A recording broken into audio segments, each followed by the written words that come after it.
I'm picking the Vikings and I'm picking the Yeah, you got it.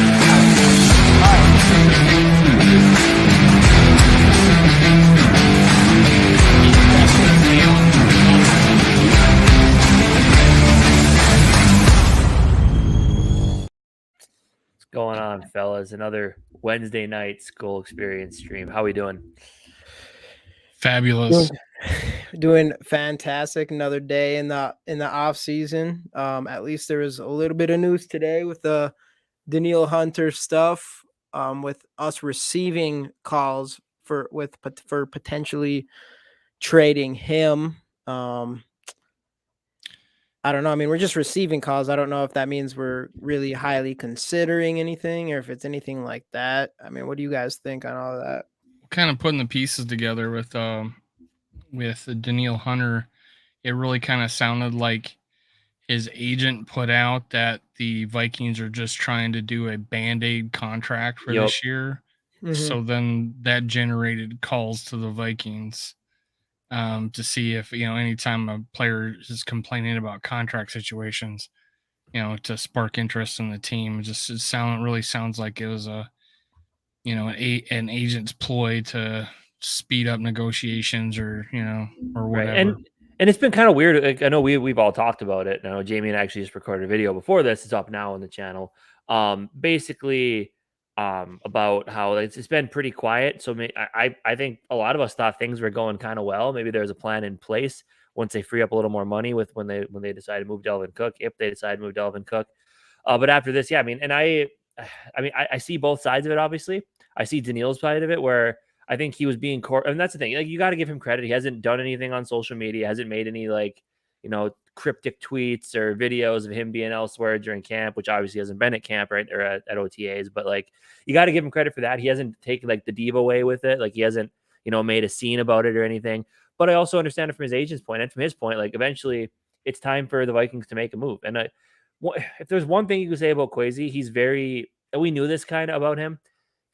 I think he. I don't know if I would say overthinks, but he sometimes takes a little bit longer than we'd like to make a decision or a move on a certain player. He took a while with Za'Darius, still going on with Delvin. Obviously, now with Daniil, there's nothing, and we're starting to get something. But I mean, the something came from the fact that there had been nothing for so long. So, Dave, I see your point there, and I 100% agree with it. I think Daniil's camp is getting tired of the waiting game because last year, this last year is supposed to be his Band-Aid contract where he got through last year, proved he was healthy.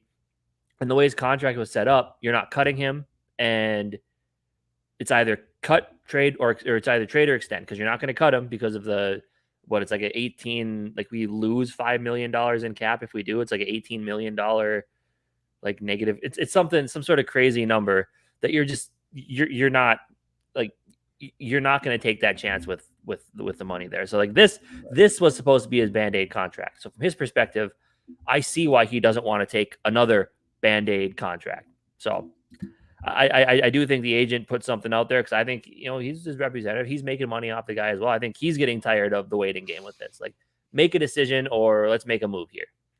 Yeah. So what do you think happens here? Do you think we actually consider trading, or or do we have to have Daniil Hunter on this team going into 2023? What do you guys think about that? I think we kind of have to keep him because at this point, like I said, if we trade him before the draft, at least you can use whatever pick you get to draft an edge rusher. We didn't get much edge rush help in the draft, if any. Sure, you brought in Davenport, who had a down year last year. Then you got a couple young guys in Patrick Jones, DJ Wanham. But I just don't think you can afford to not have Daniil Hunter on this team if you want to be competitive on the defensive side of the ball. I know Flores coming in. We've all been really high on what Flores is going to do for this team. But I don't even think that Flores can make something happen with. We had barely any pass rush last year, and that was with Daniil and Za'Darius. So with neither of them, I don't even think the mind of Brian Flores can work with that and give us a solid pass rush. So, Well, and for me, Daniil Hunter was like just you can put him anywhere. I think you can put him anywhere on that line, and he'd be top 10% of the league in any position. I think he's equally as good at the run as he is the pass. He's strong as hell. I mean, I mean, pass rush, not pass defense, but Mhm. he's gonna leave a huge hole. It's like I know I have a particular co-host that does not believe that not you guys, but that this is a window year. I think it's a window year. I think if this year would be the year to go all in, and that would Right. be like, hey, keep Dalvin Cook, keep Danielle Hunter. Your depth at a strong position at running back. Depth. I feel fine with less worried about losing Dalvin Cook, but Danielle Hunter for this year would mean everything to this defense, and he's leaving a big hole. He's just leaving a big hole. He would be an answer to a lot of problems if we kept him on the D line. And Yeah. I'm not, and I say D line because I think the way Flores is going to use him is not going to be standing up. I don't think he's going to use him like that. Right. Yeah, that's what I agree on. I mean, I think I said this in the last video too, is that I just don't think if we lose Danielle Hunter and if we're really trying to run it back this season, except with hopefully a better team, and we lose Danielle Hunter, I feel like I don't know if I believe we have a better team anymore. Overall, I think that creates way too big of a hole in our defense. We'll literally have no pass rush pretty much. So I just feel like if we did make that decision, and I mean, there could be a price tag for sure. I mean, if the price tag's right, maybe I take it. It'd have to be at least a first round pick. But at that point, Bare I'm thinking minimum like, first round for me. yeah, minimum, and at that point, you're looking more towards the future. It tells me like, all right, let's double down on the future instead of coming into the season next year and actually trying to contend for a Super Bowl or whatever we want to do, a good season. I think regardless if we have them, I think we'll still have I think we'll have a solid season, and maybe playoffs. But with him, I think you're really taking a real chance at making a run in the playoffs potentially. So I think that's like the big thing for me is like if you do trade him, I think that shows like all right, you're a little bit more worried about the future than the present going into next year, because I think he's that important at this point with how we've handled this offseason and stuff from a pass rushing standpoint. So, I mean, it'll be interesting. I think we don't do it. I would be really surprised unless it's something that like kind of blows our minds a little bit. Which if that's the case, then I mean, I'd still probably be down if they're for sure being like, all right, let's, get our quarterback next year or whatever, and they just double down with that idea. Because for sure, if we get another first round pick for next year, then it's real. Then the whole quarterback thing really hypes up again. I don't know. It's weird. I feel like he has to stay just because. I mean, Kwesi hasn't made any moves that make me think he wants to take an off year, and you just don't do that in the first place, especially after a 13-4 season. But then at the same time, maybe if you look at some of his moves in a different light, maybe that is his plan. Like bringing in some second contract guys on their second contract at short deals with not a lot of guaranteed money down the road. It's just kind of 1-2 year deals. Maybe that is his plan. Maybe see what I can do this year, but then really look towards building in the future, which I don't agree with.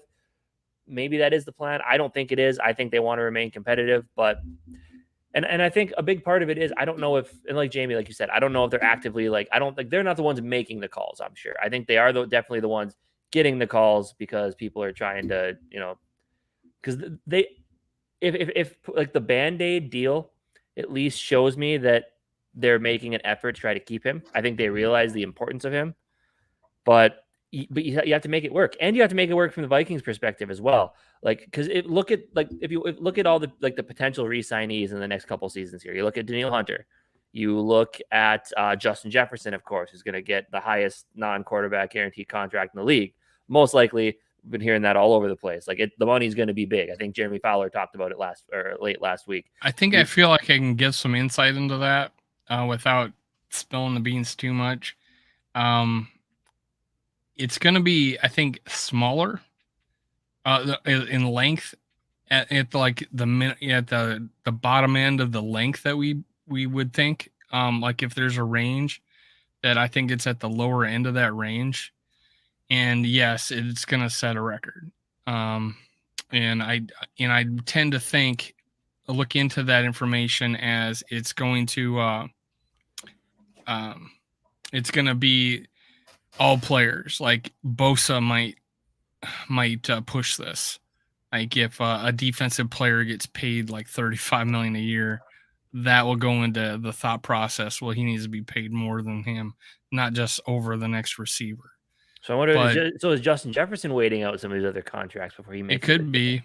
It could be his side. I don't know that part of it, but but I can, from what I found out, is that we're gonna be happy. It is a positive situation right now. It is a positive situation right now. And you want to talk about things being quiet in the media? The Justin Jefferson situation has been like there's been no. Well, he's doing media. He's doing Vikings media stuff right now. Yeah, like top 10 things that he likes to have.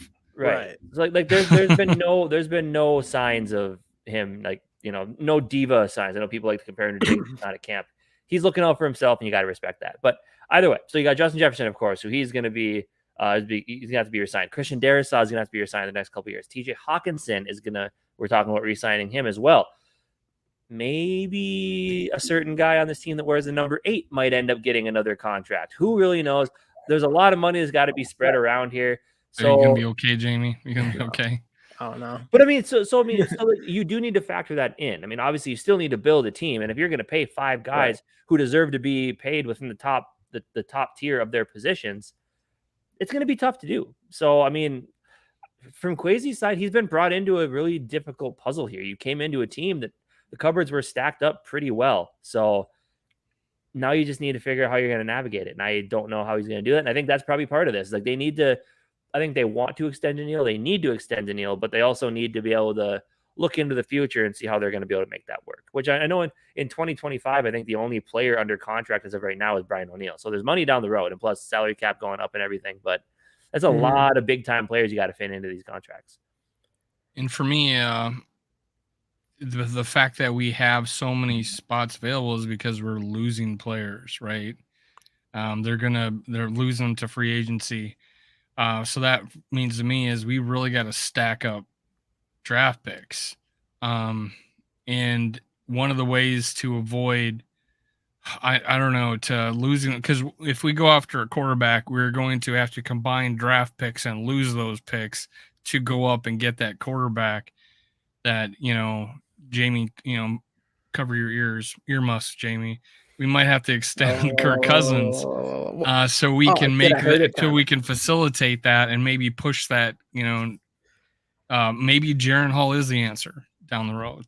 That would be like a perfect world, right? Yeah. Well, like, oh, we just did get our heir apparent because he is good and he has those qualities of a leader, and he, you know, and a work ethic and, you know, scrambling ability. Just, you know, he runs a 4.6. He's got a decent enough arm. He's got a lot of qualities, and that'd be a perfect world, right? And we could accumulate draft picks. Jaren Hall's our answer. We fill all those gaps in there. We have a cornerstone in Darrisaw, TJ Hawkinson, Justin Jefferson, Jalen Naylor. You know, I'll throw his name in there. I'm kidding, but I'm half kidding. I think he's going to be great. Dude, I have a good feeling about Naylor too. I have a good feeling. Let me do everybody's coming around to me. I can tell you that. I led the charge. Go rewind the tape from this time last year. Hey, I've been here. I've been here. What's up, Greg? What's going on? No new contract for Cousins. I see all that. No extension. Let him go. Spend some money on defense, which actually brings us back to the Daniil Hunter thing a little bit. Yeah, I definitely don't want a new contract for Kirk Cousins at this point, unless he does something crazy next year. But who knows what's going to happen? Man, there's so many players that it's just like, what is going on with them? Like, what are we doing with Justin Jefferson right now? It's obviously, it seems like everything's going to be okay, but why are we like, I wish there wasn't even a question about it at all. And then Daniil Hunter that we were already talking about, like what's going on with him? We hear nothing about him until now with these trade calls coming all the way in June, nothing this entire offseason, and we don't have much defensive help. Delvin Cook obviously has been probably the most weird situation we've been in a long time with a player, whether like he's gone for sure. Now, can we trade him? Now we can't trade him. Now he's going to stay with the Vikings. Now, no, he's not going to stay with the Vikings. Like it's all over the place with that as well. And then Kirk Cousins with his extension thing. It's all over the place. We have all and that's why you kind of have to wonder, like, Quasi's a genius. Is he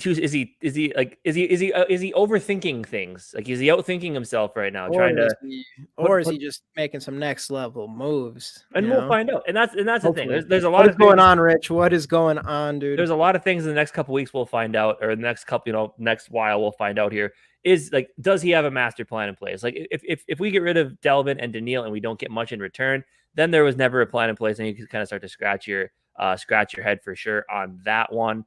And then like, I know Dave mentioned Jaron Hall. You think with this season, when they watch him I know people say you can't judge him off his first year, but I think they would get an inclination whether or not they think he could be the guy down the road after his first season. If he picks things up well enough and he's learning, then maybe they think there's a shot. If he doesn't, then maybe they see him as a career backup, but who really knows?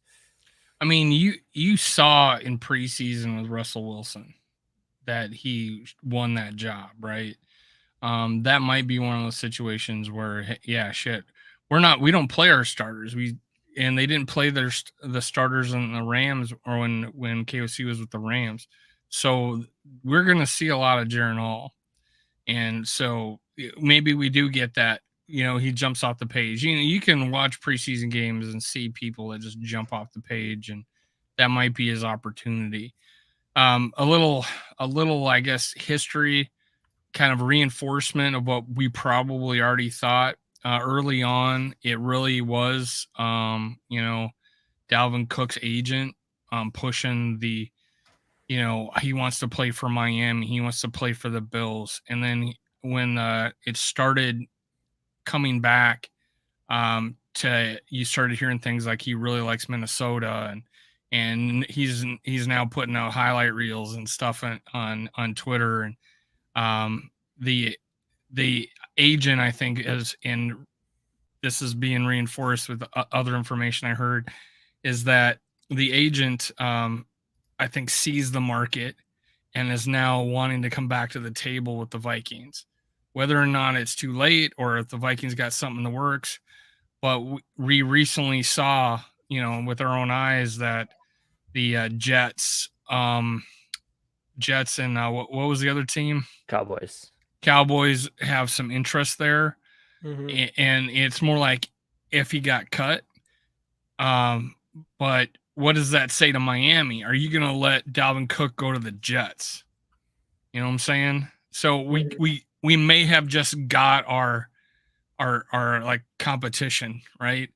Are you gonna go compete against the Jets? And do the Jets have more money right now than the the Dolphins? Who would get a Dalvin Cook if it went to free agency? So he may take the pay cut and go to Miami just because he wants to be near his family. But right.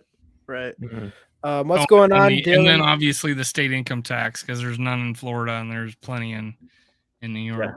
Right. The greatest guys, Andy Shizzy. So we are punting on this year. If we do trade Daniil Hunter, I wouldn't say it's an absolute punt, but it's, I don't know. In my opinion, I think I definitely think it takes a step back at it as far as contending this year. And in my opinion, it's definitely not a win now type of move. That's for damn sure.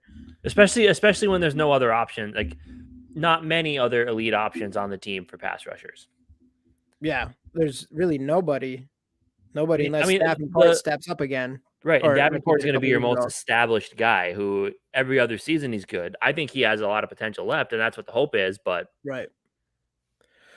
Tim, hey, what's going on, Tim? Keep Hunter. Why would you get rid of the best defensive player in a while? I'd like to see Cook stay, too, but our running back stable is packed. That is true. That's why it's hard to see. It just really seems like it's unlikely that we keep Dalvin Cook with the way our running back room is looking right now, and just his contract, unless he was to end up taking a pay cut to stay with us. I don't know. Every sign possible sounds like he's not going to be here next year, but you never know. I think his odds, Vegas odds or wherever the odds came from, is that he ends up staying as a Viking.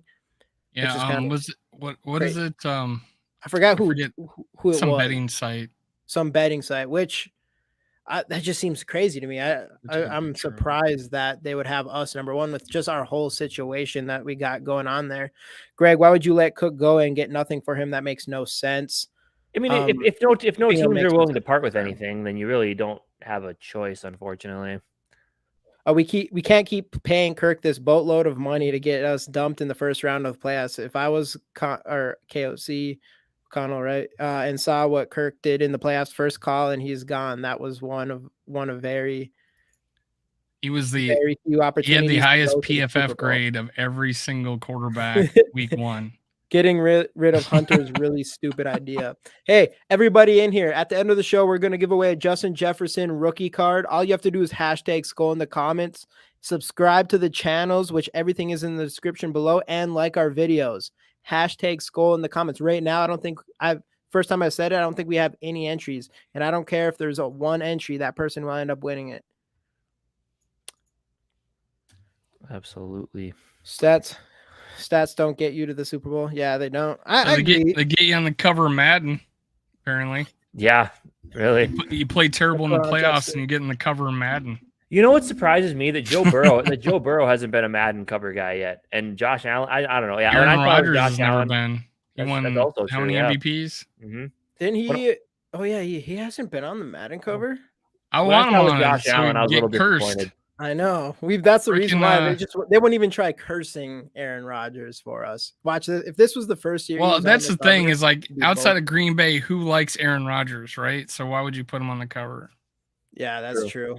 That is true. But I think people are leaning towards Josh Allen. There was like some Justin Jefferson hype for a second. No, it's Josh Allen. It is Josh Allen. Oh, they announced it today. Yeah, and they did Kirk Cousins dirty in the promo video. They did. That's like the only guy that threw an interception, Oh, and then got shoved to the ground afterwards. And then the player got in his face. I'm like, dang, oh my god.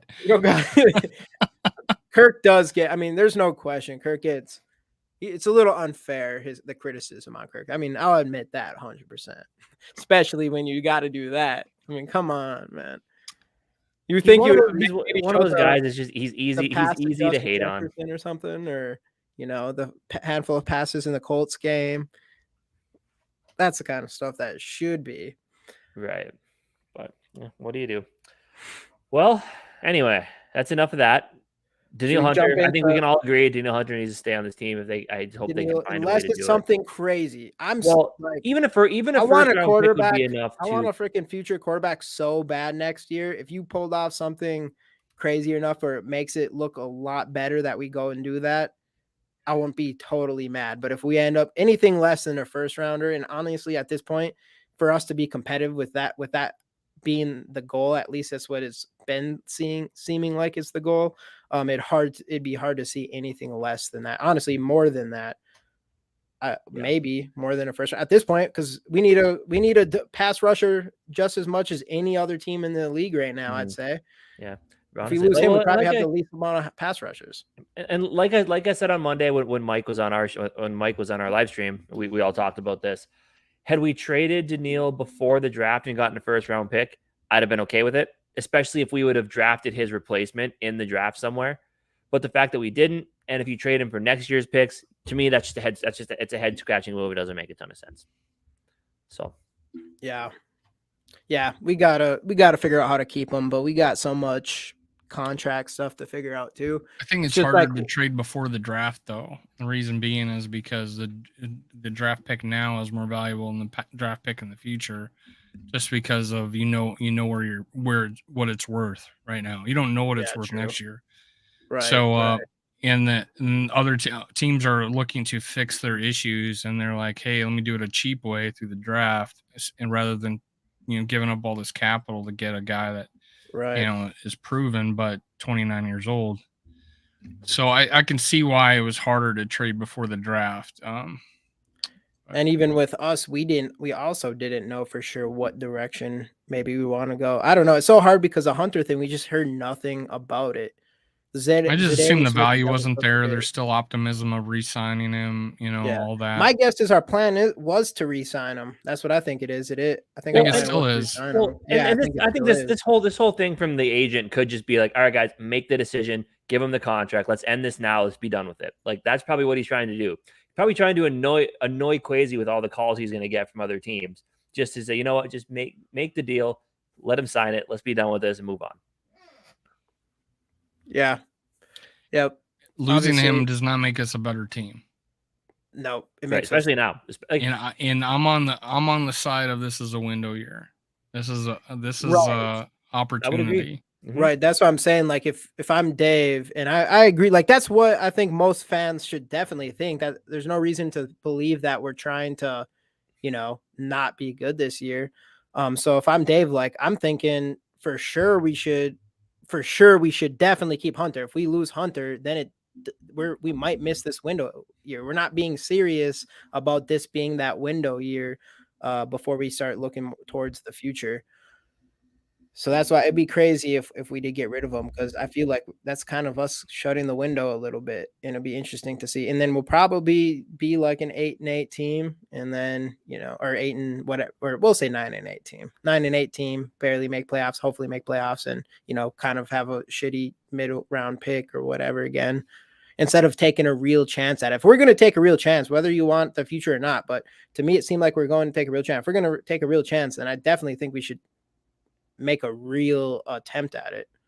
And here's my, I guess, reasoning why it's a window year. It's not because I think we have an elite team. Obviously the defense is not elite. I do think we have an elite offense that's just been untapped yet. Obviously the talent is there, but the reason being is everything around us. The NFC North no longer has Aaron Rodgers in it. The Bears are still a season or two away from building up that roster and a quarterback away. Well, and potentially a quarterback away. And the Lions, they doubled down with their defensive coordinator, and they had a bad defense last year.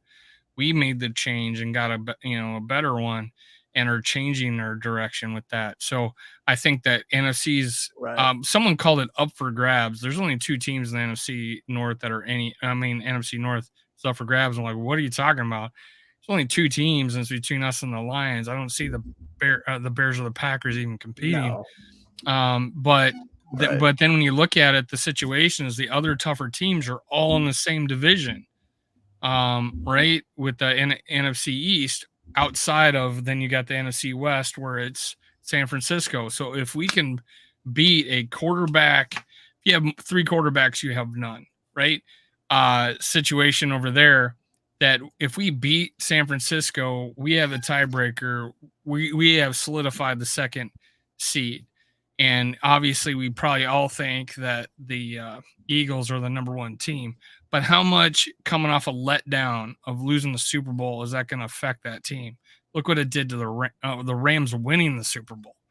So, it's just that opportunity. We do not have to beat the teams in the AFC to get to the Super Bowl. We just got to beat the ones in the NFC, and they're going to be playing on the road against us, in my opinion. Like the Cowboys will be playing on the road, and not that didn't hurt them last year. They crushed us at home in the regular season, but it's just, that's the opportunity that's there, is the landscape of the NFC. Absolutely. Well, should we jump into the actual segment we were going to get into in this stream? Let's do it. Hey, what's going on, Sarah? Hashtag Skol again, giving away a Justin Jefferson rookie card. All you need to do is hashtag Skol in the comments, like the videos, and subscribe to the channels. Having Flores alone makes a huge difference in our season. Being successful or not, also got to hold on to Hunter. Yeah, I think the Flores things is the main thing, where it was like, all right, we're running it back next season. That was the most obvious part. And to take Hunter away from, if anyone's going to be pissed, it's got to be him if you take Hunter away. So it's hard to see something like that happen. What's going on, Skol for Life? Kirk ain't taking us to the Super Bowl. I'm a psychic. Why even watch the season then? Yeah. I'm just like, Vikings not going to win the Super Bowl. That's like the most obvious thing every year, unfortunately. Except for 31 this year. teams. 31 teams aren't going to make the Super Bowl, so it's a pretty easy guess. It's a pretty easy prediction. You're at least what, 20 years in a row. You got that one right. Yeah. All right, let's do this. So you've been right every year since 1961. Yeah. That is psychic stuff. What's going on, Skol Mafia? What's going on? I've broken psychics in my life.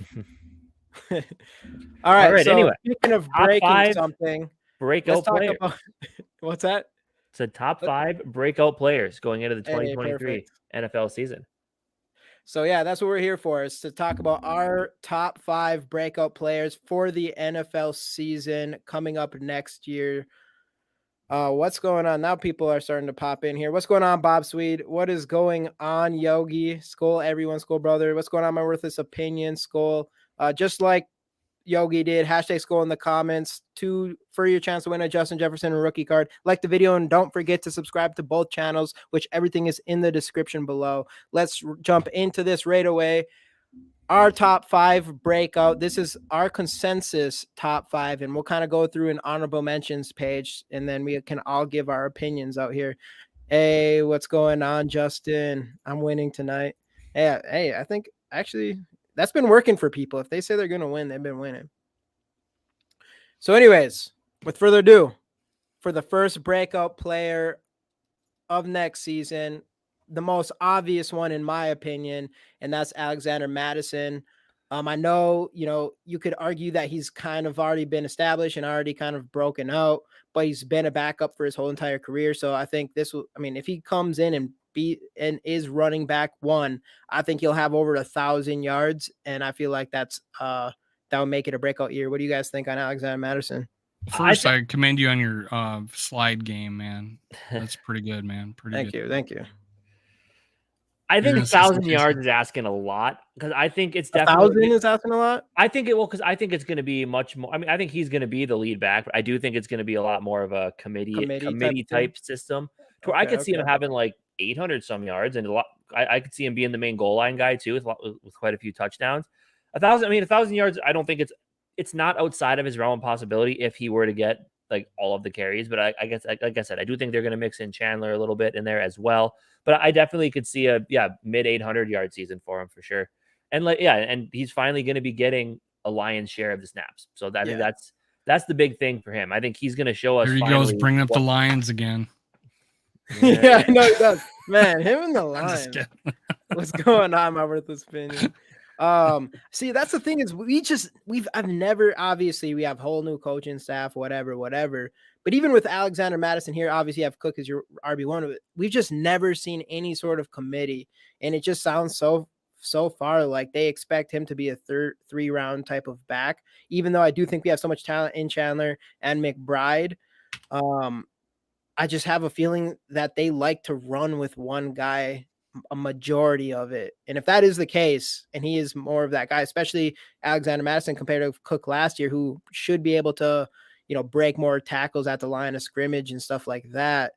I feel like we're going to see a lot of Alexander Mattison, and I feel like it's going to be I think you're not going to look at it as a committee, but it will be a little bit more to the side of that. But I think it'll be more towards like Cook being your franchise RB1 type of player. But I mean, I think breakout for Madison is him showing us like, see, I could be a lead back on a football team, and I think he will show us that this year. It's or potentially Pro Bowl. I think he has Pro Bowl potential still. Very well, could. And did Dalvin Cook get a 100-yard game this past year? No, right? He was on his way in the Lions game until he had the butt fumble. But he didn't have a 100-yard game.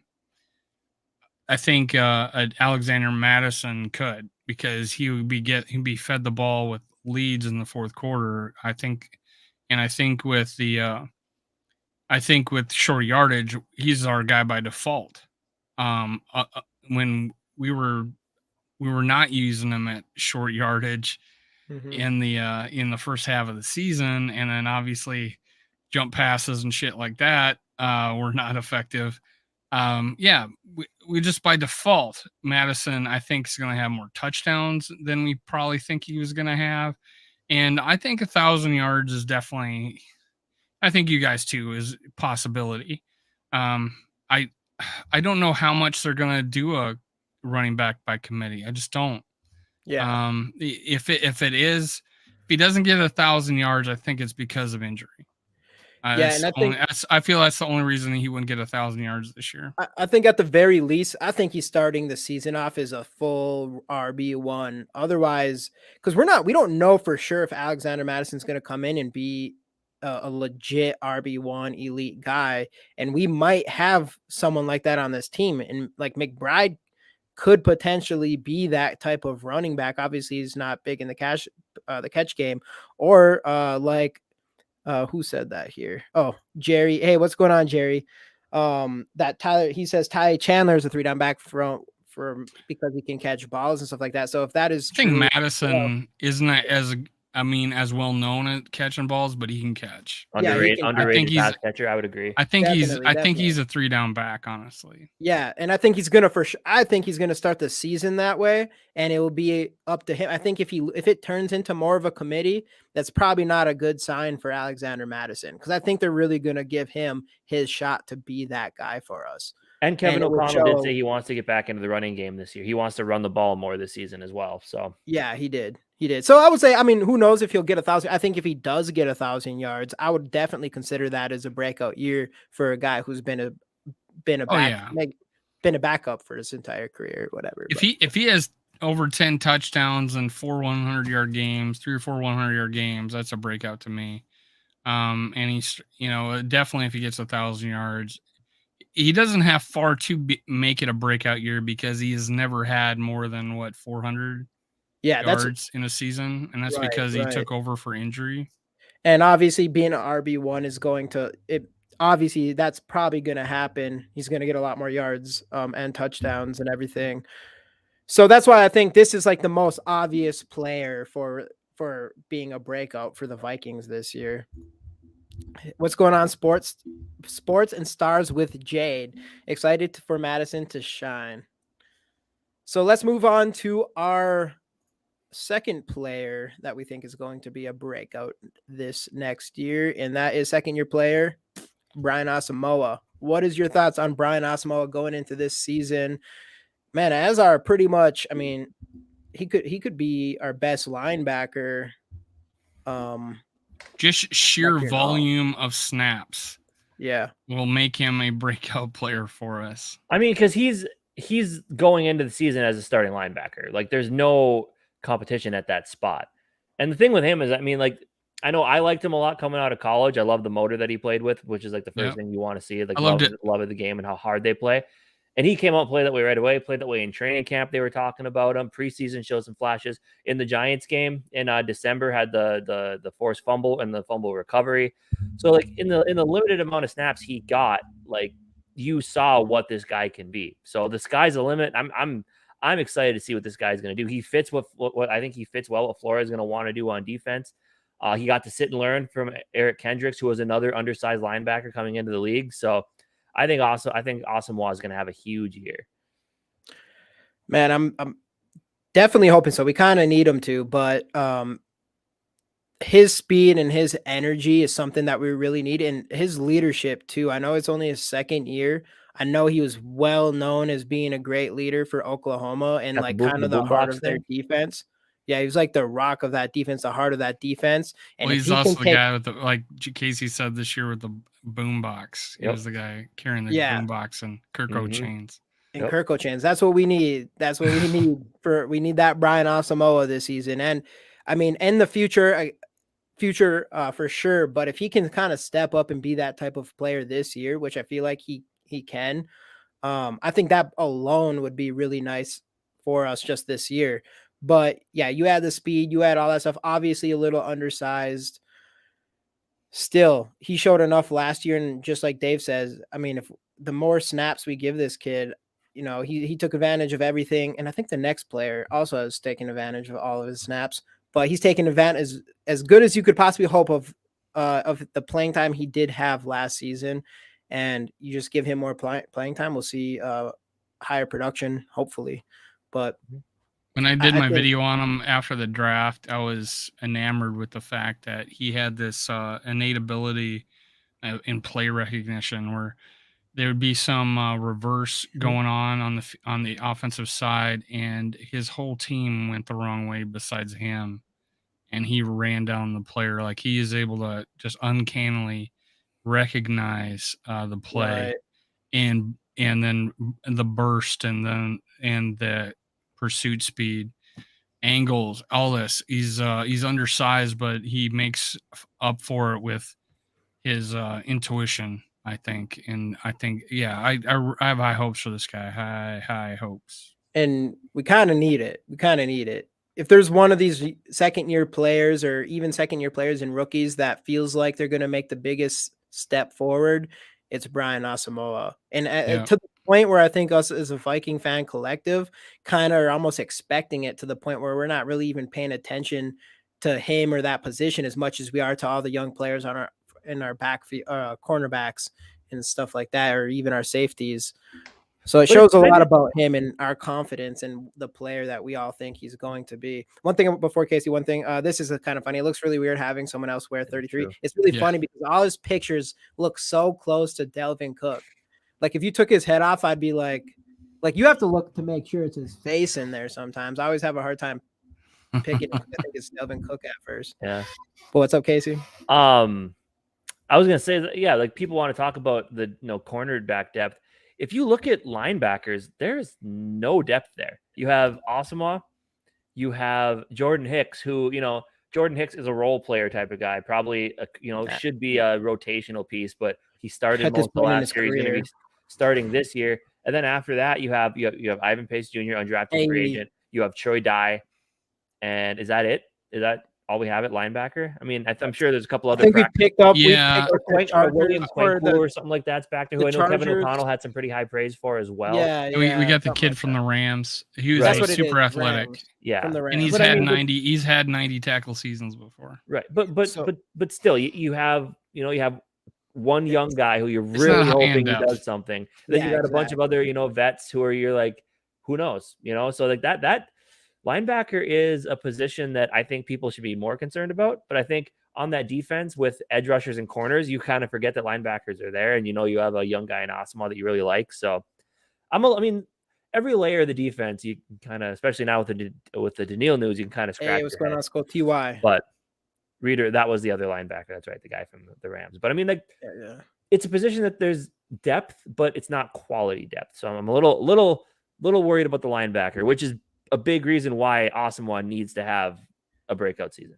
And then might we will just shout this out for Casey, is he picked Brian Asamoah in his top 5 linebackers going into the draft that year. So I like him a lot. That's really working out for Casey so far. Impressive, so if he really Casey breaks out and he becomes that guy, that's going to be like Casey's identity. It is.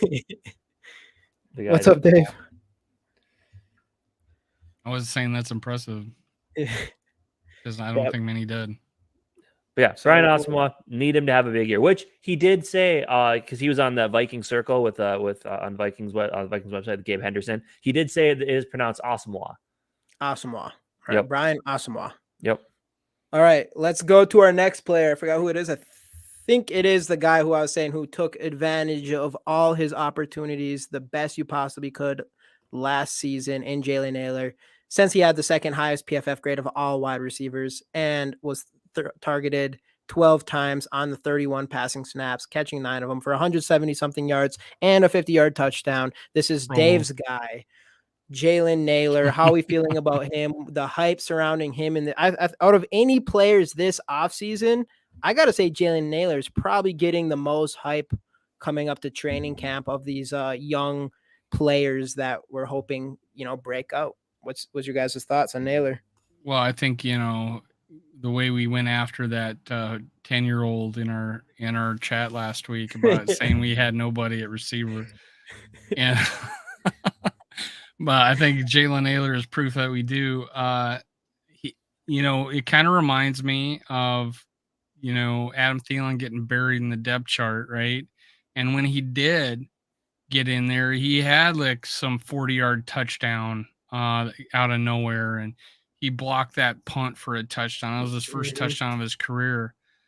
He just shown sparks, and I feel like that's what Naylor did when he came in. The fake punt, the touchdown against the Bears. He followed that touchdown up with a sneaky little 15-yard route breaking some guy's ankles. It just, there was like his first 5 catches were first downs in this league. I just think so much about this guy. And then they showed him on a go route, not a go route, but like a stop and go, I think. Yeah. I don't know what it was, but in the preseason here, in the OTAs, he burned a corner. And I think it might have been Blackman. No, it was Murphy. He burnt Murphy on a sideline route, walked into the end zone. I just feel like that he is our field stretcher. I think we have. I think we are deep at wide receiver because of this guy. Yeah, and we just made our our Monday video? Yeah, our Monday video was if we have the best position group in the NFL. Spoiler alert, we said yes with our pass catchers. But a lot of it is just Who was second? Is it still like Cincy or what? It was since we were between Cincy and the Vikes, and we unbiasedly chose Vikings over them. But with Jalen Naylor, it'd be a hard choice, but I would lean Vikings just because I think if Addison pans out, then yes, I'd lean Vikings. If Addison is who he's supposed to be, and if Jalen Naylor turns into at least us 3 in this podcast believe he can be, and I'm assuming a lot of Viking fans, we might have a real weapon. I mean, it's just, again, it's a guy that took advantage. Like, he, out of a 6th-round wide receiver for how little he played, like, it's as best you could possibly hope from any player from that season, and then to go into OTAs and also like continue to impress. And even in preseason and stuff last year, we were hearing the buzz around his name and stuff. So it's just been nothing but good ever since we've drafted him. And usually from past experiences, when you kind of hear those kind of, that background noise, a lot of the times, like Stephon Diggs, you heard that, for example, a lot of times it seems like those players turned out to kind of fill that hype that you hear in the background noise. A couple that didn't was like Irv Smith, I guess, but he was going through his injuries each offseason. And a good example that did kind of work one season was KJ Osborne going into training camp as a wide receiver, not this past year, but the year before. And then he kind of showed, oh, wait, he's a legit wide receiver, even though he was almost cut. And then the same kind of hype went into last season, and they were a little bit disappointed. But it'll be interesting to see what KJ turns into with the chip on his shoulder as well. And that's kind of like all of that. I think KJ Osborne's going to improve. I think Jalen Naylor, he's going to be probably one of the biggest surprises of our team. Obviously, we have him on our breakout list. Addison is who he's supposed to be, and Justin Jefferson, obviously the best wide receiver in the league, and then TJ Hawkinson. It's hard to argue against that pass catching group. I mean, just think for the next 4 seasons, if Naylor turns out and Addison turns out, I know you're asking for a lot of people just to turn out, but I mean, having JJ, Addison, Jalen Naylor, and TJ Hawkinson is like your top 4 pass catchers. Man, especially if Naylor is the guy that takes the top off people. If he does become that, you would have guy for us. It'd be crazy if that happens. Right, you would have Justin Jefferson, who's just like the all-around best receiver in the league. Addison is like a route running technician, and then Naylor could just be like your deep guy to stretch the field, and then TJ Hawkinson work in the middle as well. Like, name a better group of pass catchers right there, dude. That's. So I will say, of course, I'll do it right now and give the Bengals their pat on the back. Like, obviously with Jamar Chase, T. Higgins, and then Tyler Boyd. Like I said in the last time, Tyler Boyd. Name a better wide receiver 3 in the NFL than Tyler Boyd. It's hard to do. Yeah, but until Naylor, because that's the thing is Naylor could be that. So that's right. So that's right now. I feel Naylor is a can't miss. starting receiver in this league. Though if Mateo was in here, he would disagree But because he will be says third. that Michigan State can Oh, never, yeah, that produce mentioned a good Mateo. offensive player. Right. So we like Naylor for a breakout, and for him, it's if he becomes like our wide receiver 3, like if he did what KJ Osborne did after all his hype, I would consider that as like, obviously it depends on like that's a breakout. Maybe he could even take a bigger breakout than that, but I would consider that a breakout for him is if he gets significant playing time and makes an impact to this offense this season. For sure. Yeah, we mentioned Michigan Spartan wide receivers. Andre Rison, he was pretty good. Plaxico Burress, until he shot himself. Yeah, he shot himself, but that doesn't mean you're not good. You're just dumb. And I guess you could say Charlie Rogers was all right, but he wasn't that good. Yeah. There's more It's here. It's not that bad. It's not that. It's bad. not a long list. It's not a long list, but there's some good one. Andre Rison is a Hall of Famer, right? Or could be. Plaxico Burress was a legit good wide receiver for a couple of years, and then he shot. And BJ Cunningham, Montreal Alouettes. Yeah, hey, it's a lot way better than I did. Made it somewhere. Yeah. Musan Muhammad was pretty good for a little bit. He was pretty good for a little bit. Yeah, but has Tyler saved a man from a burning car? No, so it's KJ. Has Jalen Naylor? You mean has Jalen Naylor saved the car? I forget about that. KJ saves. That is true. KJ did save someone from a car. I think KJ's Tyler Boyd. He's saying, but good this year. That's why I think we're going to be in a good situation. Yeah. Oh, Tyler Boyd. Okay, I got you. But that's why I think our offense just has so much potential. So our wide receiver room has so much potential is because I do see 3 players outside of not JJ, the other 3 receivers coming in and making an impact this season. And it's a good problem for us to have, I think. Well, obviously it is, but right. Naylor got on KLC's good side by showing up to work. Yeah, dude, he came in and that's, he took advantage of every opportunity with Justin Jefferson and Addison being sidelined. Mm-hmm. For sure. So we're liking this one. Yeah, this is a great opportunity presents itself. He's taking advantage of it. That's exactly the shit. Speaking of that, go to the next slide. Josh Oliver as well. So I believe from what I had heard from Purple for the Win podcast is that TJ Hawkinson has a little bit of a nagging injury right now, so they're kind of they're not using him as much, kind of keep him off to the side, light work. And Oliver has been in there and been taking advantage of the reps that he's gotten so far in OTAs. Sounds like he's doing pretty good from a pass catching standpoint, which I think we all kind of agreed when we signed him that there was a lot of untapped potential there from a pass catching perspective. So it's good to see him getting a little bit of extra work, just like those receivers are with no JJ. So hopefully something turns out. Like, because it sounds like we'll probably be trying to use a little bit more 2 tight end sets here. So if he could make an impact in the pass catching game with TJ Hawkinson, with all those receivers, watch out. I'm not lying when I say I think we got another weapon here. I am. Yeah. When I turned on this highlight tape of his professional career with Baltimore, and it was highlight catch after highlight catch of bad balls being thrown at him and him bringing it down in some insane like horizontal outstretched arms, cradling the ball, high pointing, he is coming from a pass catching background of a over 700-yard season for a small. What college did he go to? San Jose State, where his last season he had 709 yards and 4 touchdowns. 709 yards receiving, 4 touchdowns. So he's just hasn't been unleashed yet. Yeah. He's coming into a situation where there's going to be a lot of balls to go around. But the fact that he's an all-around player, I feel like it's not necessarily, this is not an offensive thing that we're talking about here. We have Osmo at defense, but we're talking about him. It could be in the running game too. He could be our JD, what up?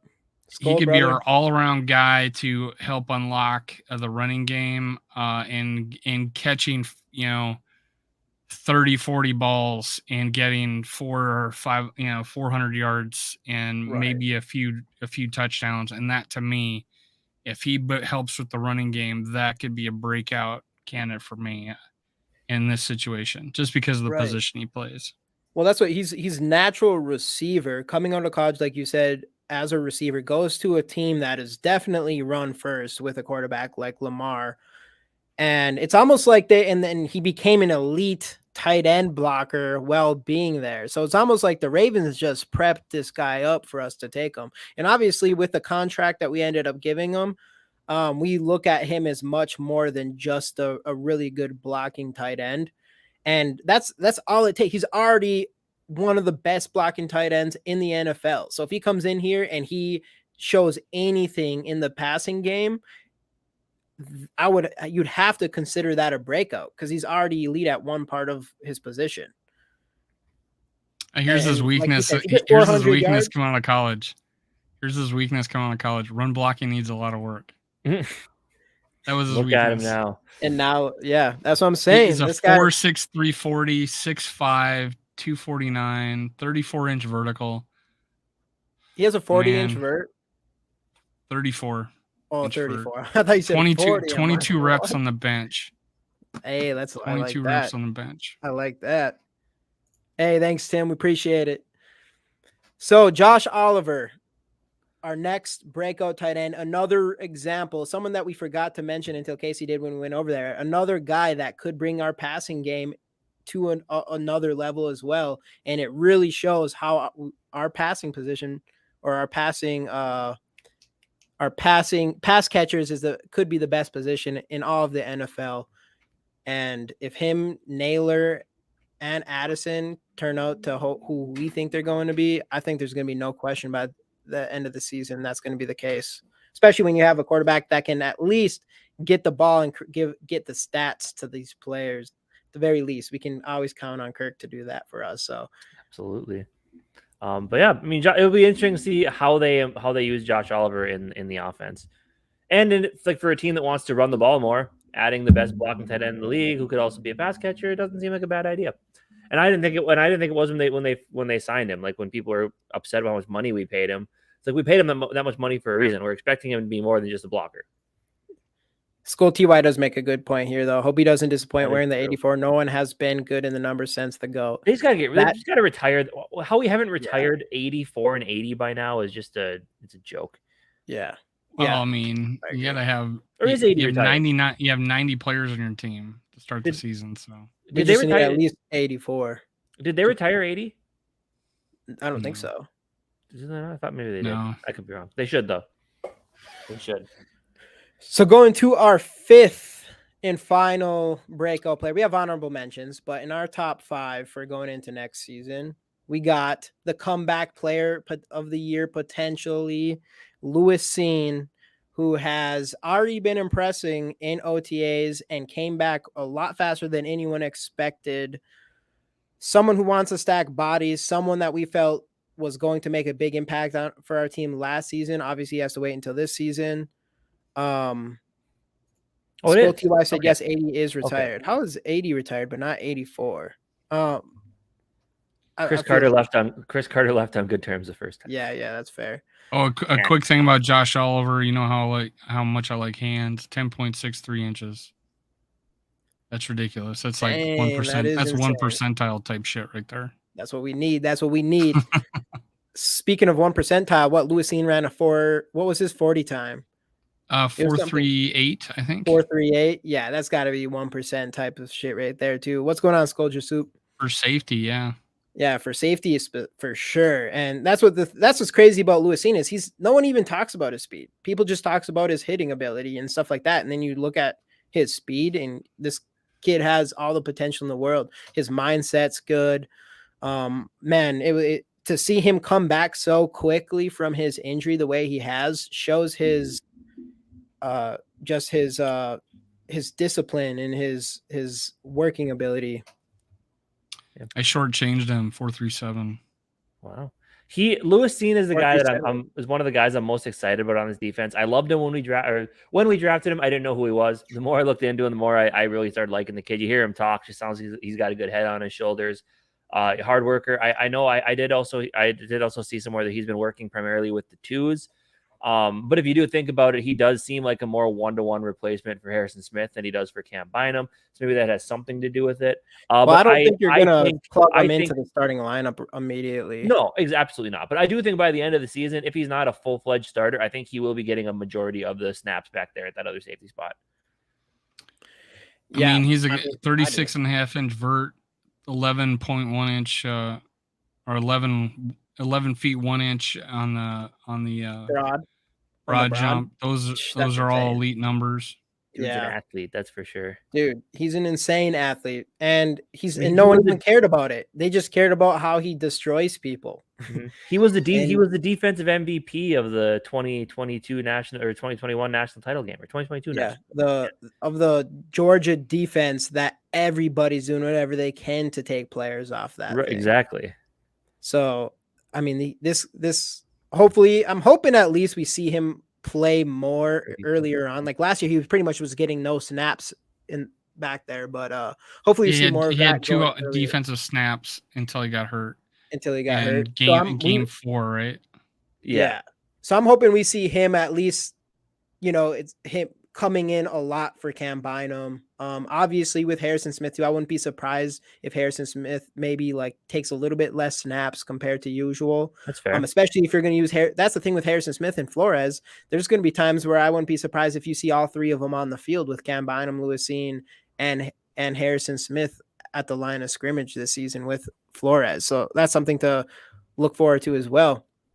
So I do think we really hope this is the year that Lewis Cine breaks out after this. Well, you got a 6'2" guy with 4.3 speed, and if you're gonna have, one deep safety, right?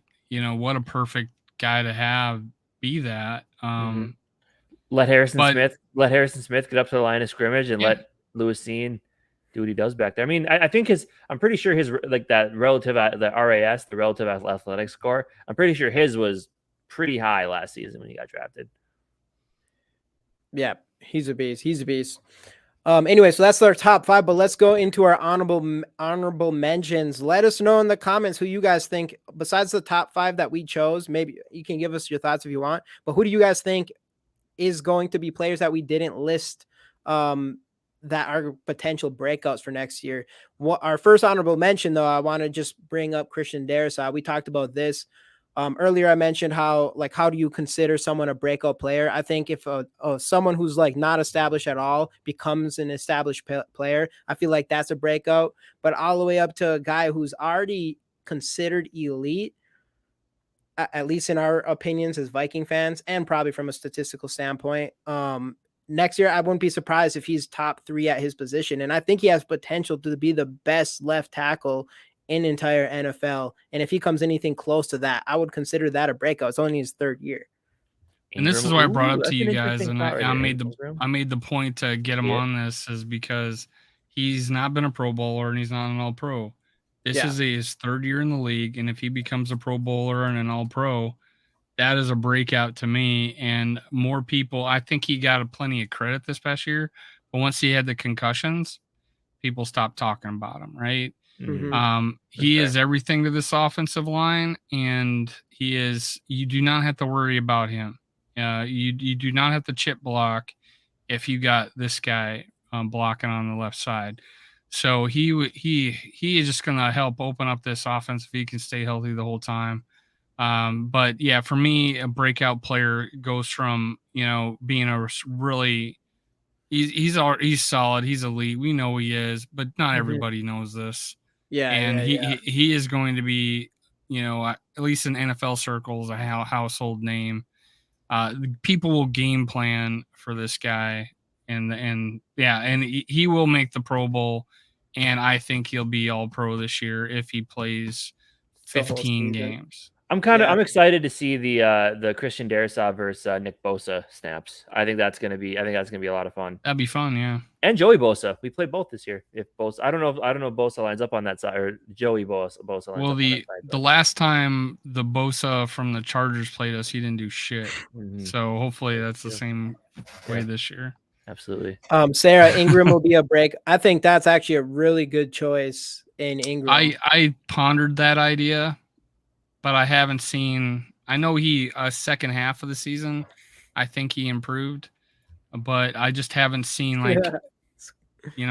I haven't seen the jump. Let's say, but year 2 on an offensive lineman, yeah, that'd be a prime year to get a big jump. And Darrisaw did it.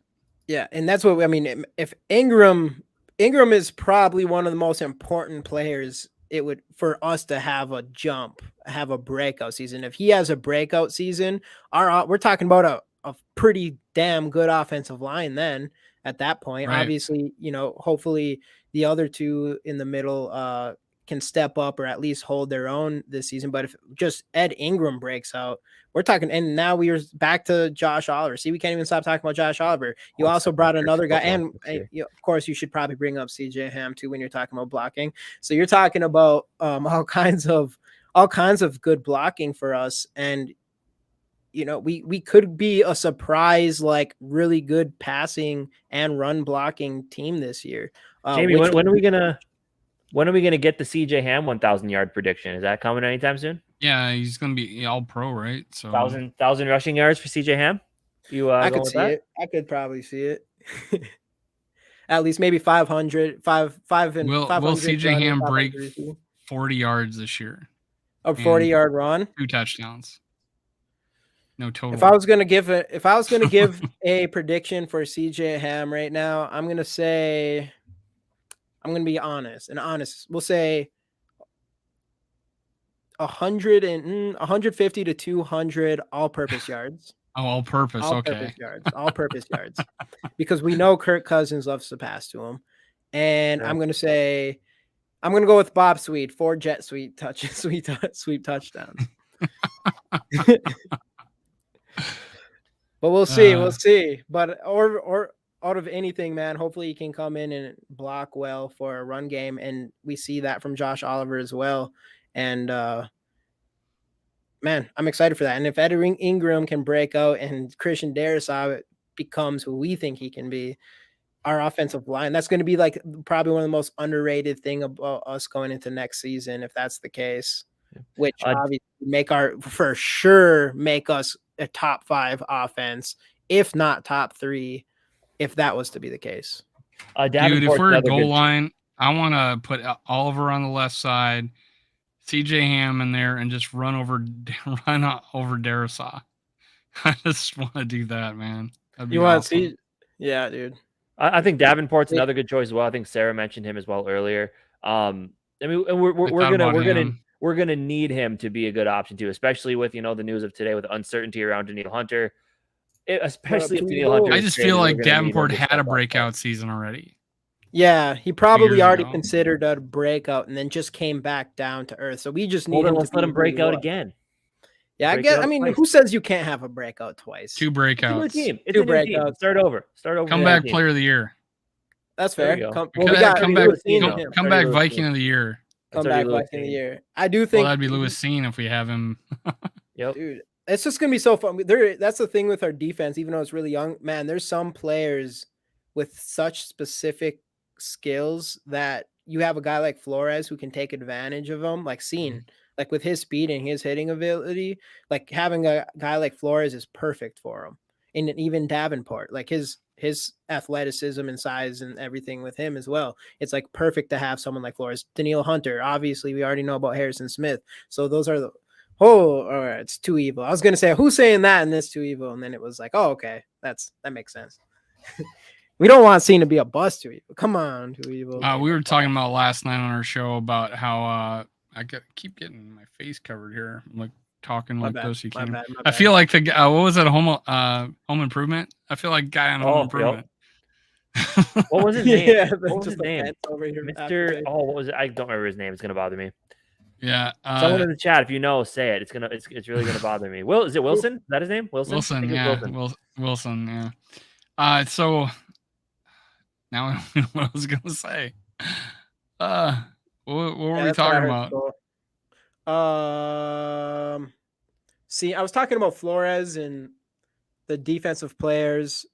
Two Evil said Scene is a bust. Oh, bust. We were talking about last night how people in the Purple Daily chat on their live show were calling him a bust, and I'm like, how could you freaking call someone a bust if he broke his leg in half in the 4th game of his career, and now he's literally came back full speed, completely healthy, the start of OTAs. That's like a Wolverine type shit, like AP 2012 type of crap. I wouldn't even put him even sniffing a bust label yet. The same with Booth Jr. Same with Booth Jr. I want to see Booth Jr. Like, I know he has had his injury history or whatever. You got to give him at least a second year to prove that he's never going to be a starter because of his injuries. It's not 1 year. Like, it doesn't take 1 year to automatically like, oh, this dude's injury prone for the rest of his career. It's not the first time. Who thought Dalvin Cook would have played 17 games this past year? Not me. Yeah. No, and Adrian Peterson busting his knees and getting MVP. Well, he's heard it in week 16. The last non-quarterback MVP, right? Since he was MVP, he's been the only one. And he tore his knee in week fucking 16. Yeah, Henderson. Oof. Incredible. Yeah. Yeah, no, that is crazy. Adrian Peterson is something else, but it just shows you Adrian Peterson's well known for his work ethic. I mean, obviously some people probably have the ability to heal faster than others, but if from a fundamental standpoint, like, you got to think it's your work ethic. How much work are you putting into getting healthy? Adrian Peterson, no one questioned his work ethic at all. He's probably one of the most hardworking players in the NFL at the time. And Lewis Cine coming back this early, it kind of just shows what his work ethic might be like, which shows a ton of, especially when you have a great work ethic, but you're also 6'2" and run a 3.37. Usually good things are going to come from that, I think. A 3 or 4.37, 3.37, a 4.37. A 4.37. So I think Lewis Cine's going to have a great year, unless it really does come down to, if you never know, a player could be injury prone, but I'm not just going to go into every season expecting someone to get injured all the time, because there's been plenty of players who come in and get injured their first. Joe Burrow, was it his rookie season where he tore his ACL? I guess Joe Burrow is a bust, right? Yeah, he broke his leg or knee. Yeah, you guys, some people look, it's a real thing. Injuries and stuff are a real thing, but I think some people look into them too much. You have to give them at least more than one chance with an injury, at least. Though before Burrow tore his ACL, though, he was playing really well that year. He was showing signs of being the guy before he hurt his knee. But yeah, that's fair. I still think Cine's going to have a big season. A big season. Yep. Yeah. I agree. I think it will. Any other honorable mentions? I like the Ed Ingram ones were good. Obviously, was he the only one we had? I only put. I see. I see. This is all of honorable mentions. I see what you put him as the cover photo. I got you. I didn't know. I know I'd mentioned in our group text earlier. I think Ty Chandler could have a breakout season. I mean, I know he didn't play much. He didn't play much last year due to injury and everything, but I think he could have a year where people see him as the second part of a running back by committee for the next couple seasons. Mm-hmm. My problem with, I was big on Ty Chandler, but I've softened on him only because of McBride. I'm like, I would say one of those backs, other than, Alexander Madison, could come out and have a breakout season, but I feel it's because Madison had to sit. Like he got hurt. And one of those guys, I think either Ty Chandler or McBride, whoever gets that opportunity is going to run with it, and that's going to be the guy we go with. But I think they're different type of backs, though. Well, that's interesting about McBride. It's true, but Chandler kind of is a receiving back. I think they're going to want to use Chandler's skill set. Though I do think Chandler's running ability is definitely underrated. Another guy with 4.3 speed with great vision. He looks great as a runner, man. Like last year in preseason, I was, obviously I always do this too much where I like compare a young player to someone super good, but I'm gonna do it again. Is he just reminds me his running style reminds me of Saquon's, and it's just the I way could see that comparison. it's just the way. I mean, obviously Saquon's a beast, whatever. But it's just the way his legs. I don't know what it is. It's like his hips and his reminds the way they're moving. It just reminds me of just like Saquon. That's why when Saquon was a rookie, I don't know. There's something different I saw in him, and I kind of see a similar thing in Ty Chandler. So his running ability is really underrated. And McBride should come in in McBride. There's no question he could come in and actually be our best strictly running type of running back. There's a chance he comes in and he's better at pure runner than Madison. It's not out of the question, I don't think, for that to happen. It'll be I just interesting feel to like see what we're happens. set for a long time at running Yeah. back. Yeah, and if that's why I was like, man, if we went into next season and it was just McBride and Ty Chandler, if you had that as a committee, I think that'd be one hell of a committee, man. But we even have Madison on top of that. I feel like Madison's just like he's more of like an all around out of those two, in my opinion. He has the qualities of everybody except the speed.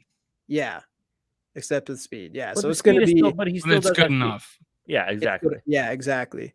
Bob Speed, I'm not sold on Quezzy.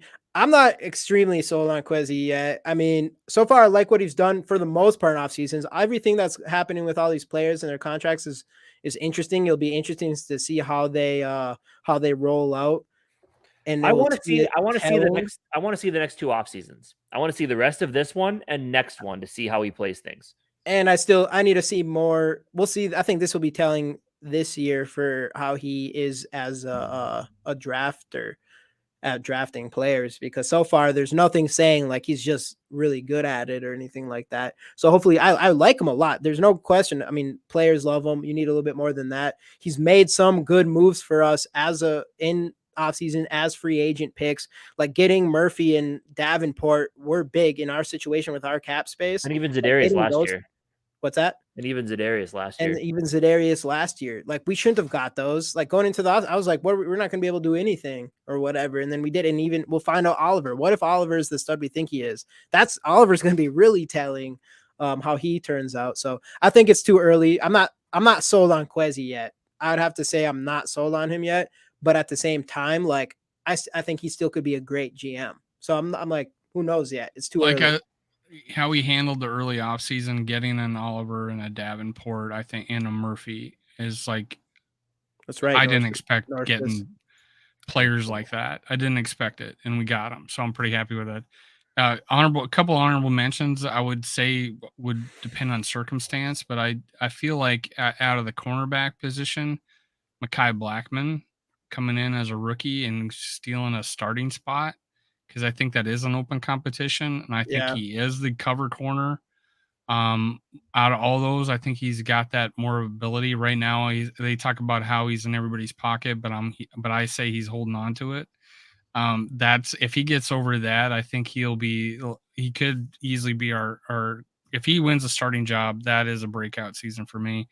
And then Metellus, if he jumps up, wins that second safety job over Lewis Cine and just keeps Lewis Cine down, that's a breakout season for me too, man. Yeah. I just hope we get 2 corners that have a breakout or mini breakout seasons. We need it. Murphy and Murphy could have one too. I would consider him being, even though he's established corner, but he hasn't been considered an elite corner because the defenses he's played on. And he's only 26. So he still is so young that he still has a chance to be a Pro Bowl type of cornerback. Casey, were you about to say something else? Nope, that was it. I want 2 corners. Greg Spone, Tonga. I know a lot of people like Tonga. Man, if Tonga could somehow turn into something and have a breakout, I think that would be the most important thing, because our defensive line needs it. If we had a nose tackle have a breakout year, God, that's what we need. Here's what I'm looking at. You got Tonga, you got Jaquelin Roy, you got Harrison Phillips, Marcus Davenport, Daniil Hunter. Those 5, they could all turn out. I'm in. Yeah, that would be nice. Rager gonna break a breakdown season by Jalen Rager. I could see it. is as good as Cook.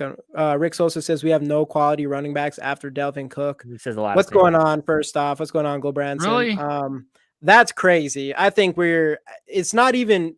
We got so much potential that is ridiculous. Like he's in his own camp on that one. I Yeah. don't think there's anybody that I've heard talk about a running back saying all we have is Dalvin. There's not a single person out there. No. We all know that guy says a lot of things. Quezzy might need to go with all these mistakes. I wouldn't say that yet, man. His mistakes led to a 13-4 season. Yeah, his one season, the team went 13-4. He got what mistakes are we talking about? I mean, look, I would say some of the things he's done are questionable. I would agree with that 100%. TJ from Lions, getting TJ Hawkinson. But like some of the draft picks, yeah, you could be like, why did you pick this guy then? But then again, that's all just what we think. We always said after the draft, we're not in the war room. We're not there with them. Well, we don't know what their thought process is. I mean, they showed us some of their thought process in some of the videos the Vikings put out.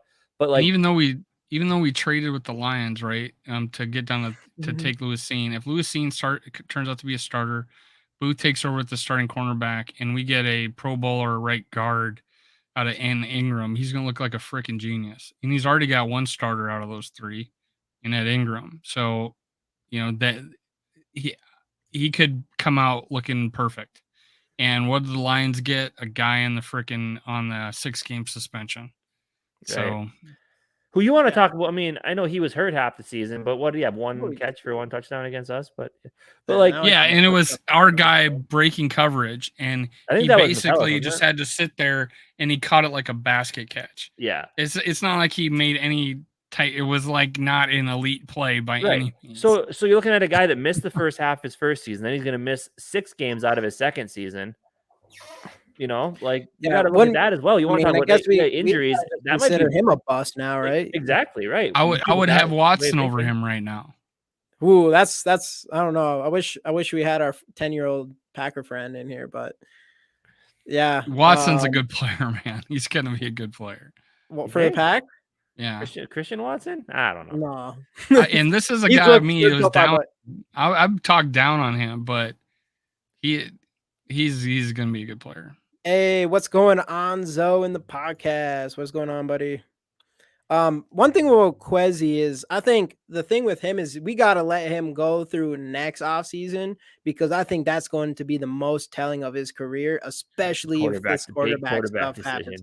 That's going to be it doesn't even matter what he's done right now because his whole entire career is going to be based on the quarterback he picks in the first round next year, and nothing else really matters at this point, in my opinion. Well, of course, there is things that matter, but that's going to be the defining moment. If he gets a quarterback of the future and it works out, or if Jaren Hall works out, then obviously then he's definitely next level. But yeah, I think a lot of it will come down to next year's draft. He'll get his one chance at a quarterback, and if he gets it right, everybody's gonna love him for sure. Yeah. I don't know. I'm intrigued though, and that's the thing. That's why I said you got to give him at least the rest of this offseason because we'll see what the end is to the Danielle Hunter and Delvin Cook stories. See what happens there, and then next year, if he does decide to draft a quarterback, or if he extends Kirk Cousins half, 3/4 of the fan base can be out on him anyway. But yeah, these next 2 off seasons are going to be really telling. And then if we keep going towards the competitive side, or if he decides to rebuild, if this season, if we come out and again we go to win 10, 11, 12 games, win the division, then everything he's doing, it's like we're questioning it, but there's proof that it works. At least the culture part that he's brought in. Does the player-wise, he still needs some work? Sure. But who knows? Maybe these players break. Because if we win 12 games, some of those players have to play well with what we've gotten rid of this last season. It really feels like he's still working on some sort of master plan. At least that's like what we're hoping. Because there's so much things we're not like sure what's happening for sure. But I feel like he has some sort of plan that he's still working through. And he came into a bad situation. It may take a few years. What's that? He came into a bad situation. And he turned it around in 1 year, honestly. Yeah. Like a lot of really good players, but he had bad financial planning or a bad financial situation to come into where there's a lot of old players on bad contracts that he is still working around to this day. And the ballsiest move of all is not taking Harbaugh at coach and going with Kevin O'Connell. That is probably the ballsiest move. I mean, everybody, including me, I was ready to Me too. Welcome Harbaugh, Yeah. and we Yeah, me too. Harbaugh would have been like we have 3 years to go do this thing. If you get a guy like Harbaugh with Kevin Yeah. O'Connell, you're like we can do the thing now, got and we 15 can build towards the future as well. For like it could be 15 years with him, but yeah, but you have to think like as a GM, you go get Harbaugh. If it doesn't work out, nobody's probably blaming you. If you go and get KOC, especially instead of Harbaugh, and it doesn't work out, you're getting a lot of blame. That's almost fair. as bad as like trading for a shitty quarterback or something. Like it's One that of big of a deal. So that takes balls. And for KOC to come in and have a 13-4 season is absolutely crazy. with basically the same team that went 8-9. Yeah, and again, with no money, somehow still gets Zadarius Smith, all that stuff. Same and going into the off, like he's working on all these, like you said, bad contracts. That's why there's like I think he's working on some sort of master plan that's not a 1 year fix, even though he did a lot in 1 year. Yeah, based and the on Wilfs have proven to be patient. So I think like there has to be some sort of plan in place. The Wilfs are patient ownership, and as long as you don't completely tank and make really bad decisions, they'll let you do what you need to do. Maybe they're too long, setting it up. honestly. Yeah, they're setting it up for the quarterback of the future. They want that quarterback on the rookie contract, and that's what's going to be. And I think that's what they're really trying to plan for. Is really once you get that quarterback and then plan that future with that new quarterback. That's my guess. From Skol TY here, this is 100% correct. Need to go give the GM at least 5 years, unless you can tell it's going to be a train wreck. Which I agree with that. Yeah, it's in the way we're looking at it's looking like it's on a completely positive trajectory, right? Yeah. So, that 5-year thing is definitely okay right now. We're definitely not headed towards a train wreck. Year 1, 13-4. We're not ready to take out our GM yet. After what were we? What was the record the season before? I think it was 8-9 or 9-8. One of the I think so we were kind of 13-4. You come back to a team that went 9-8 and somehow come back through 13-4. I think we're 8-9. The quarterback position is going to be huge, telling for him. Yep, yeah, we were 8-9. It was a 17. Was it 17-game season? Yeah, I think that was the last. It was the first 17 games. Or the first, the first. So 8-9. So we went 8-9. We get a new GM and coach, and it goes 13-4, and we're trying to take out Kwesi already. Yeah, how many people do you see in like a Twitter argument, and there's some guy goes, "We need to get rid of Kwesi. He's terrible." I'm like, we just had a fucking 13-4 season, and it's his first season with terrible contracts, with terrible. GMs are more than just drafters. Like everybody always wants to put like the draft class, the draft cat. Yeah. They do more than just draft players. Like they build, like they're the ones building this team and like solidifying their vision. I mean, look at Belichick. In my opinion, he's not the best. He's the worst at drafting, and he's obviously creating these. Obviously, he's also the coach. He has some very good draft picks, but most of the time, nothing special Gronk at in all. the 7th round. So yeah, he has some, and then obviously Brady and whatever. He has some huge ones, but most of the time, like last year, Cole Strange in the 1st round. He's supposed to be a 3rd round pick. That kind of stuff. So there's a lot more than just drafting. But I would say, out of everything so far, I like Kwesi. And pretty much everything, all these contract situations is really interesting, and what's going to happen in Delvin Cook and the timing of it all is interesting. But other than that, his drafting's the only thing so far where I'm like, I'm not convinced as him as a drafting GM. But at the same time, it's not really his fault because we've had so many injuries in those positions that we just didn't get to see enough of our players from last year. So this year will be a good tell to see how well he is at drafting, especially if we see guys like Addison work out, or if Blackman comes in and he ends up being, a quality cornerback. And obviously we didn't have a 2nd round pick, but that was for TJ Hawkinson, who has potential to be top 3 tight end in the entire league this year. So there's been some good. There's definitely been a lot of good. And he's going to pick the best quarterback in next year. Which running back did Atlanta just lose? Hopefully not Bajan. I don't see. There's no way Cook goes there unless it literally is Bajan. Yeah. Well, because then they have Cordero and who's the other? They had that other guy who played well last year. That Aguilar. Yeah, Tyler Aguilar. Yep, that's the one. But yeah. Well, anything else before we? I think that's it. I'm gonna run through our one more time. Our top 5 honorable mentions. Alexander Madison, or top honorable mentions, top 5 breakout players, starting with Alexander Madison, Brian Asamoah, Jalen Naylor, Josh Oliver, and Lewis Seen, with honorable mentions, Darrisaw, who's on his way to be the best player at his position. So yeah. There's a top of. Oh yeah, I forgot. Justin Jefferson rookie card giveaway, and of course the Justin Jefferson rookie card giveaway. Hashtag Skol in the comments, like Skol TY has done right here. Subscribe to the channels. Let me put this back up here. Subscribe to Minnesota Sports Talk and GG Sports Podcast. Everything is in the description below. And of course, like this video. I know JD was in here earlier. If he's still in there, he will make sure you guys are liking this stuff. Hall looks like a wasted pick. I mean, it's a late 5th round pick.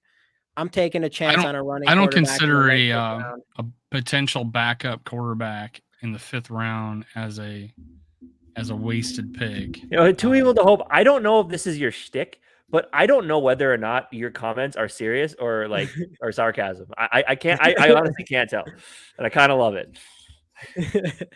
Because I think like Hall, I think like you're taking. What if he turns out? I'm taking you. If you get a guy of his talent and his ability, especially for someone like Too Evil, I'm sure wanted that type of quarterback. I feel like you want to take how Greg Spohn thinks his way. It's a late 5th round pick.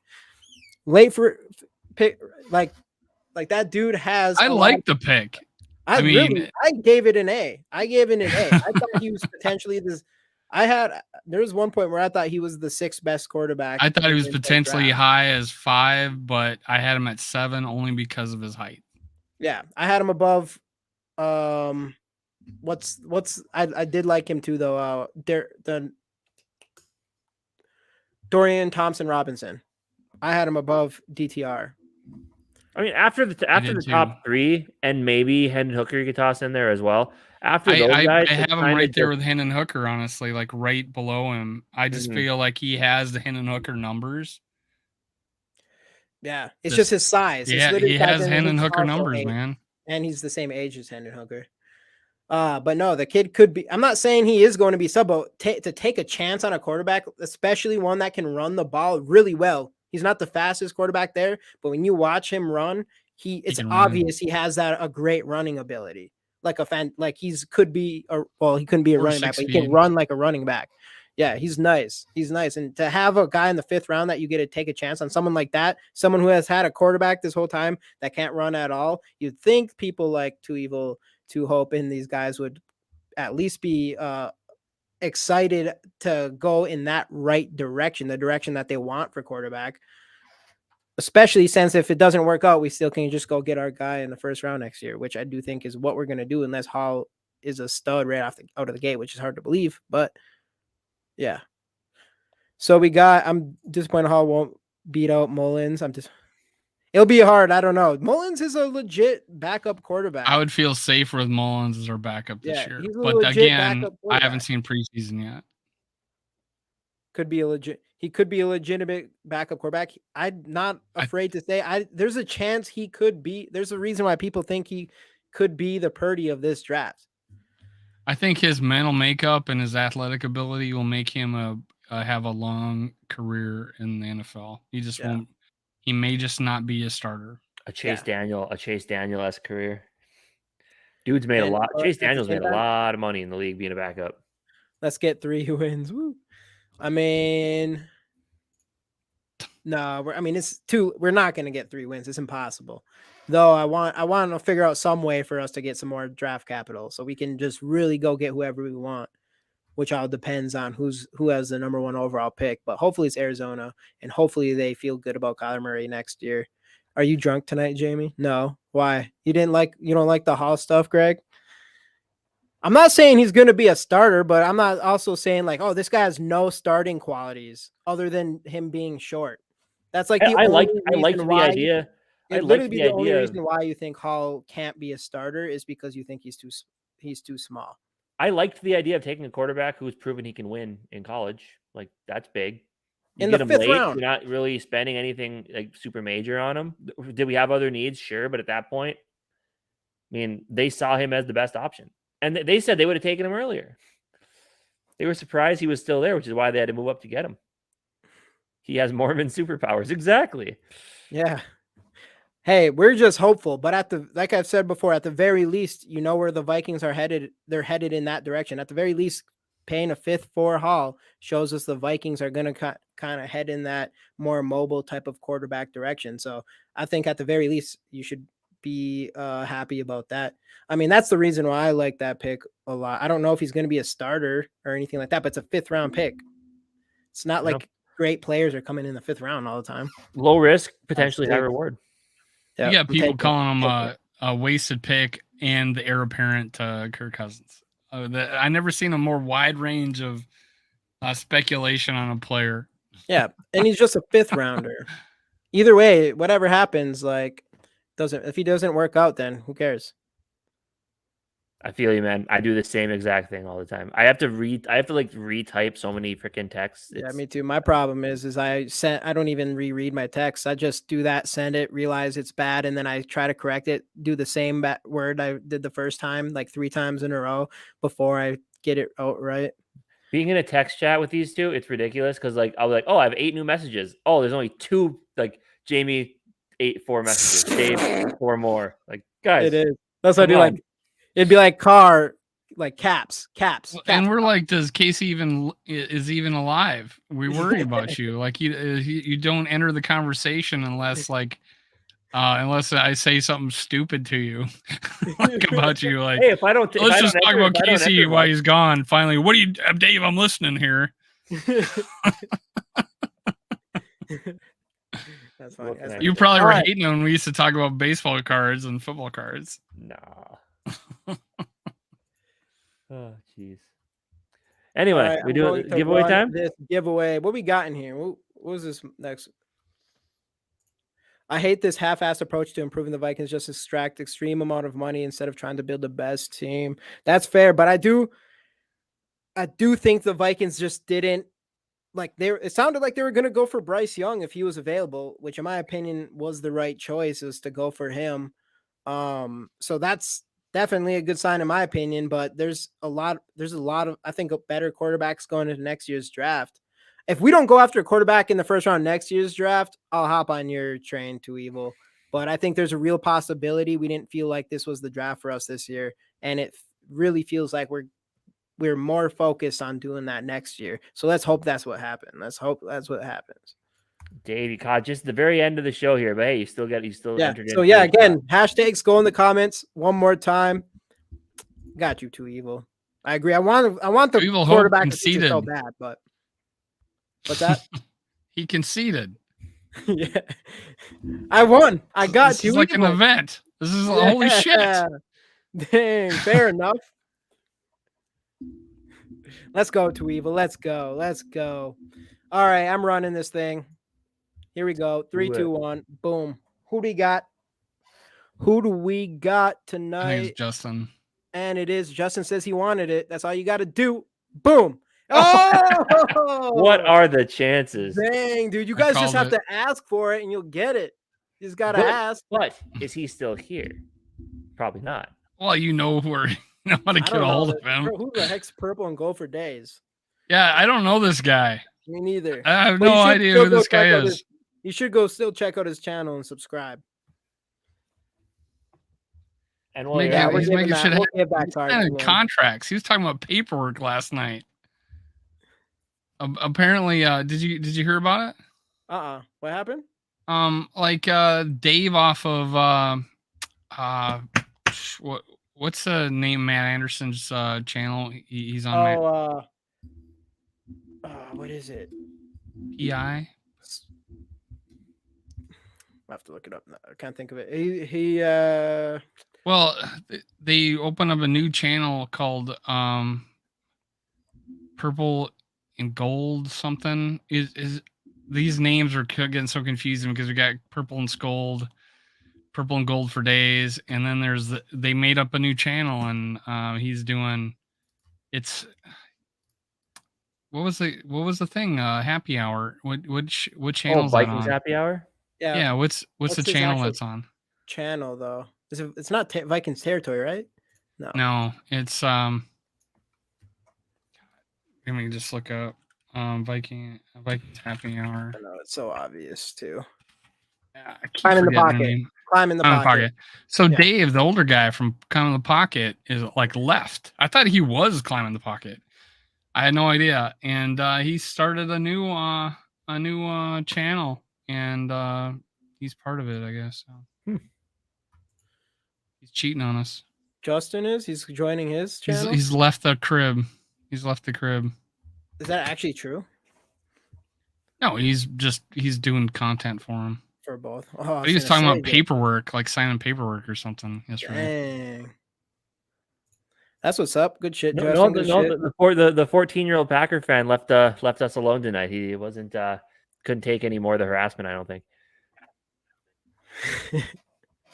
Yeah, I'm sure we'll see them soon though. Oh, I'm sure. And that happy hour show, they're starting to get like, oh yeah, they purple. got Judd on there. They got Doogie Wilson. They got Mackie. Mackie was on there. It's crazy. Yeah, those guys got a good channel, man.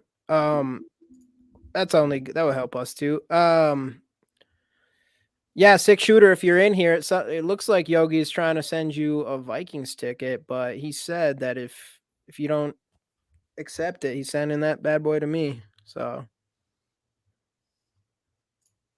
I'll take it. His mom grounded him. Dave, you need to get Mackie or who's that? Oh, Declan. Declan? Declan is ghosted me for the past year. I mean, I appeared on his show, and then he has ghosted me ever since. I'll take it. And all it took for Judd to like, yeah, man, that sounds cool. Let's do it. It was a completely different experience. Is Mackie your nemesis, Dave? Not really. I mean, he doesn't know I probably exist, so he occasionally just sounds personal with him. That's all. Like he said, I was listening to a show and he called you referred to our right guard as being an idiot, and I'm like, what? Like, where did that come from? I'm like, just he's still talking about trading Kirk Cousins even today. It's like, it's not happening, man. Get over it. So it's just I don't know. It seems to take things a lot personal, or he takes things to a personal side. All right. But well, anything else before we call it an evening here? I think so. I think Dave are you going live tomorrow, Dave? No, I'm taking tomorrow off, man. I don't want to talk about Dalvin Cook for 3 days in a row again. Greg, I'm still working on that John Randall auto. I'm working on that. Unless if there's any other any other rookies that you want, I can probably go grab something for sure. I almost bought a bunch of Addison, but ended up not doing it. Justin Jefferson rookie cards is I probably could get some Randy Moss rookie cards of some sort, something like that. Yeah, just let me know if you want to inbox me on Facebook or whatever too, Greg. Just like I'm always cool for other ideas as far as that goes. So yeah, no problem. Too evil, no problem. Thanks for hopping in. But yeah, all right. Anyway, that'll do it for us. We'll see you guys next Wednesday, Skol Experience. Hopefully, maybe we'll have some news to talk about. Maybe there'll be a Daniil Hunter contract, a trade, something coming up soon. At least one of these players. We'll need something to talk about next week, but I'm sure we'll figure something out for you. But anyway, thanks again for hopping in, and we will catch you guys next week. Sounds good. Greg, it doesn't have to be your rookie cards. As far as like autos and stuff like that, obviously those ones are a little bit more expensive, and I will buy those and for maybe more special occasion type of things. But yeah, just let me know. But all right, anyways. And I think during the season, I'm gonna be doing streaming during the games because now that the Vikings the NFL is gonna be on YouTube. And I am thinking about having giveaways if Jamie can show me how to do this. I've told him like Um, 5 times, but You told me, but you never showed me. You can show me out right after this if you want, and I'll start nope, doing I'm out of here. giveaways. I'm just kidding. Yeah, I can show But you. I have all these Todd McFarlane Vikings figurines from the past that I've collected over the years, and I'm thinking about giving those away during games. So we'll see. They're obviously kind of, some of them are kind of high end items, so I don't want to just give them out on a show where we got 40 listeners. So I'm gonna probably do them during You got to stream. strategize with some of these higher end stuff. But Exactly. But my Okay, wife yeah. would be happy. She calls them my Barbies. To get rid of them. That's come on, they're action figures. Everybody knows that. Yeah, they're action figures with Everybody disposable knows that. with karate grips. Right. Here's one right here. Here's an AP. That'll be an example. Hey, let's go. But alrighty. Well, Minnesota goodbyes. Just, I mean, as it's we always appropriate. do. Alrighty, we're out All of right, here. sure, buddy. Next week.